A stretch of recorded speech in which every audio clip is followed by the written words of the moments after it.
Shalom, que Dieu te bénisse abondamment.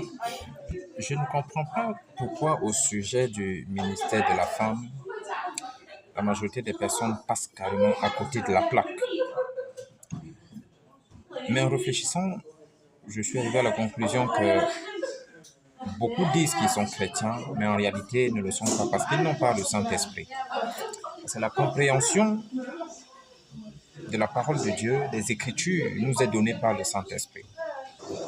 Et quand vous questionnez les gens à ce sujet, vous allez voir que beaucoup de personnes préfèrent les interprétations de leur pasteur, les interprétations qui viennent d'eux-mêmes par rapport à la parole du Seigneur.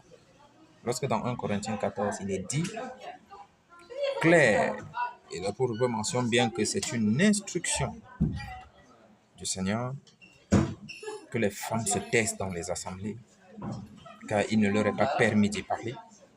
Et dans 1 Timothée chapitre 2, à partir du verset 9 jusqu'au verset 11, vous avez des gens qui, malgré que c'est écrit de façon claire comme ça, vous convoquent des interprétations comme quoi ça s'adressait à l'église de Corinthe.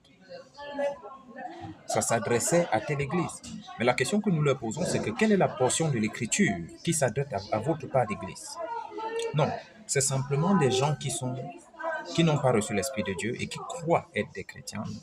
Parce que tu ne peux pas être chrétien et ne pas accepter la parole du Seigneur.